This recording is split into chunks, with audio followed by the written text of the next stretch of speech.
Olá, crianças, tudo bem com vocês? Bom, a proposta que eu tenho para trazer hoje é sobre geografia e nós vamos falar um pouquinho agora sobre elementos naturais e os elementos também, olha aqui, ó, culturais, tá?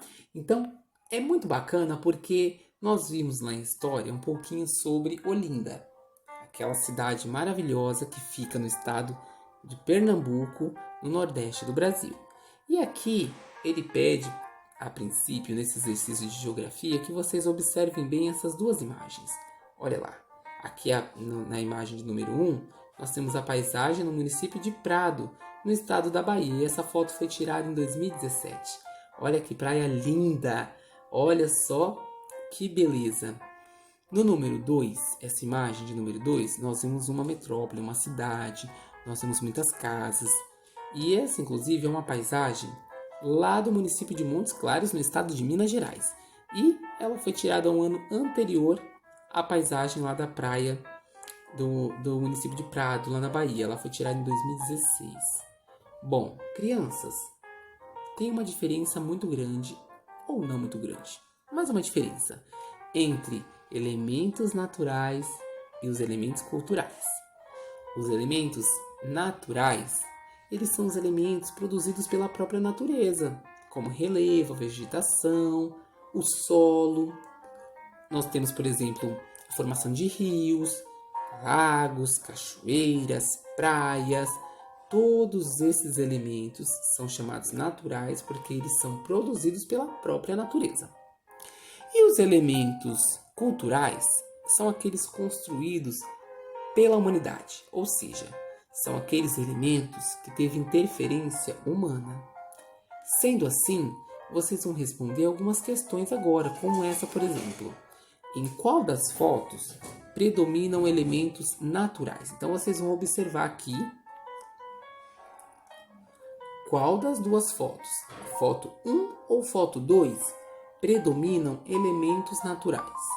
Na sequência, vocês vão ter que responder que elementos naturais aparecem nessa foto. Portanto, observe e descrevam de forma bem detalhada. Na letra B, diz em qual das fotos predominam elementos culturais. Então, você vai dizer se é a foto de número 1 ou a foto de número 2. Na sequência, você vai ter que escrever dois exemplos de elementos culturais que aparecem nessa foto. Então, enquanto que na letra A ele pergunta que elementos naturais aparecem, ou seja, você vai ter que escrever todos. Aqui na letra B, ele só pede dois exemplos de elementos culturais. Lembrando que elementos naturais são produzidos pela própria natureza. Os elementos culturais foram produzidos pelo próprio homem, pela própria humanidade, com interferência humana, tá bom?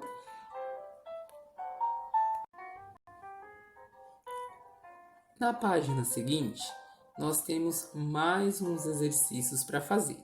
Estamos falando aí de elementos naturais, elementos culturais, e aqui no exercício 2, ele diz assim: leia este trecho de um poema e responda. Então, o nome deste poema, desta poesia, é A Rua Diferente, escrito por Carlos Drummond de Andrade. Olha que bacana. Ele é bem curtinho e diz assim: na minha rua estão cortando árvores, botando trilhos, construindo casas. Minha rua acordou mudada. Os vizinhos não se conformam. Olha lá a ilustração que nos mostra aí um pouquinho sobre o que diz esse poema. Bom, as questões a seguir dizem assim: quais mudanças estão ocorrendo nessa rua? Então é importante vocês observarem essa ilustração e observarem também o que diz a poesia A Rua Diferente, de Carlos Drummond de Andrade. Na sequência, na letra B, ele pergunta: as pessoas que moram nessa rua gostaram dessas mudanças? Analisem bem o que diz a poesia. Letra C, uma questão que eu gosto muito, porque ela vem pedindo a sua opinião. Ela vem pedindo o que você acha. E quando nós vamos expor a nossa opinião, não tem o certo e nem o errado. e sim aquilo que nós achamos, aquilo que nós acreditamos, aquilo que nós deduzimos e entendemos. Então, na letra C, ele diz: na sua opinião, por que você acha que ocorreram essas mudanças na rua? Então é importante vocês pensarem: por que será que houve essas mudanças? Por que será que colocaram trilhos de trem? Por que será que está tendo toda essa mudança, toda essa interferência humana, todas essas construções? Por quê? Com qual finalidade?